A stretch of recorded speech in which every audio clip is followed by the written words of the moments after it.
Chapter 7 میں سالم کا بادشاہ ہوں۔ بوڑھے شخص نے کہا تھا، آخر بادشاہ ایک گڈریے سے کیوں ہم کلام ہوا؟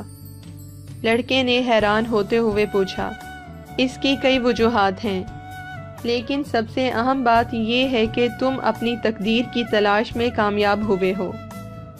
لڑکا انسان کی تقدیر وغیرہ سے ناواقف تھا۔ یہ وہی ہے جس سے تم ہمیشہ عہدہ برا ہونا چاہتے ہو۔ ہر شخص جب وہ جوان ہوتا ہے تو جانتا ہے کہ اس کی تقدیر کیسی ہے۔ زندگی کے اس مقام پر ہر چیز صاف اور ممکن ہوتی ہے۔ وہ خوابوں سے خوف نہیں کھاتے اور ہر چیز کے آرزو مند ہوتے ہیں جسے وہ اپنی زندگی میں پسند کرتے ہیں۔ لیکن وقت گزرنے کے ساتھ ساتھ ایک پر اصرار قوت انہیں آمادہ کرنے لگتی ہے کہ ان کے لیے یہ ناممکن ہے وہ اپنی تقدیر کو تسلیم کر لیں۔ بوڑھے نے کہا۔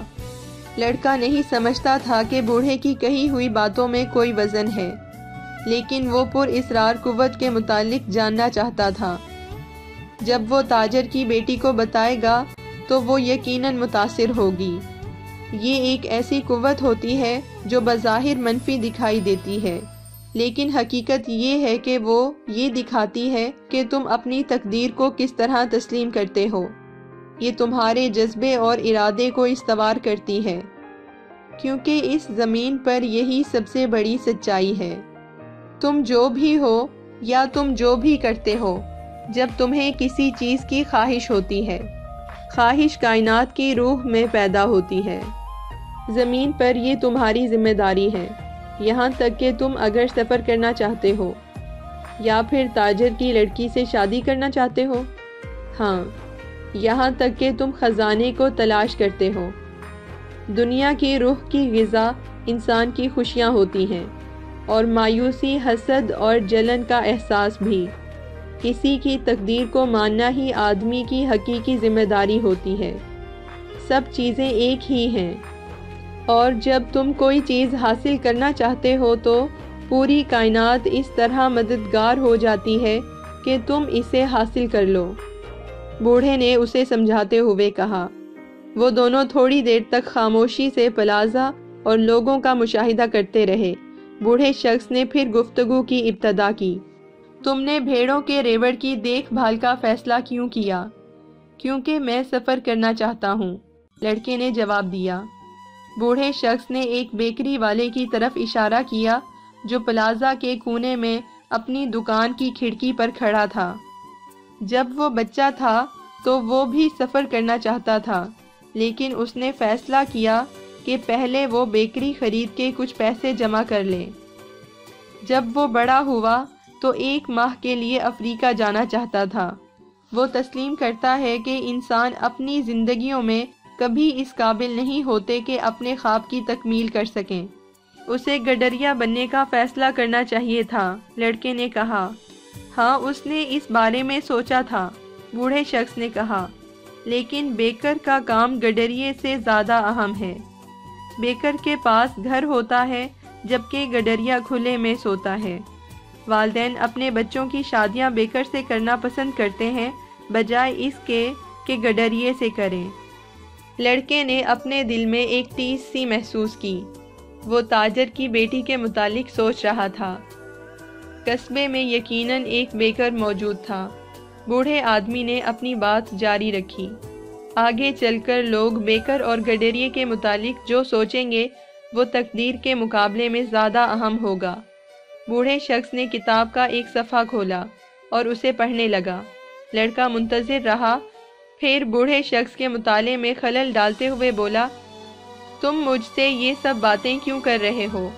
کیونکہ تم اپنی قسمت کو تسلیم کرنے کی کوشش کر رہے ہو، اور تم اس مقام پر ہو جہاں سب کچھ چھوڑ دو گے، اور اس وقت جب تم ہمیشہ منظر میں دکھائی دیتے ہو۔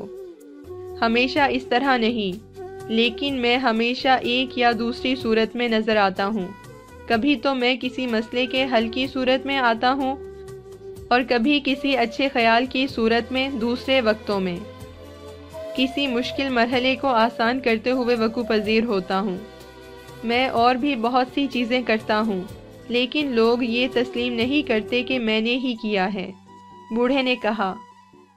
بوڑھے شخص نے ایک واقعہ بیان کیا کہ پچھلے ہفتے اس پر زور ڈالا گیا کہ وہ ایک کانکن کے سامنے پیش ہو۔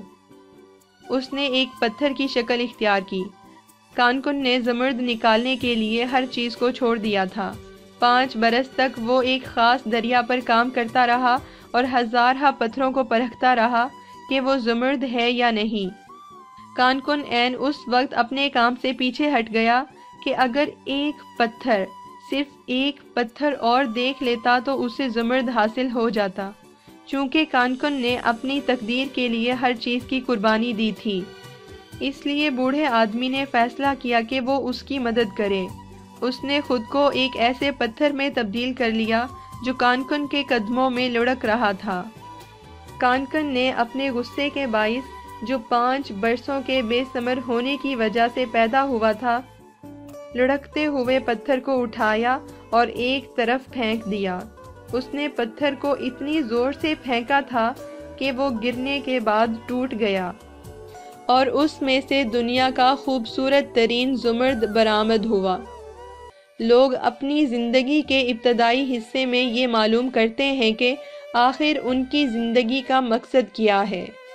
بوڑھے آدمی نے تلخی سے کہا، ممکن ہے اسی لیے وہ بہت جلد ہی دستبردار ہو جاتے ہیں، لیکن طریقہ یہی ہے۔ لڑکے نے بوڑھے شخص کو یاد دلایا کہ اس نے خفیہ خزانے کے متعلق کچھ کہا تھا۔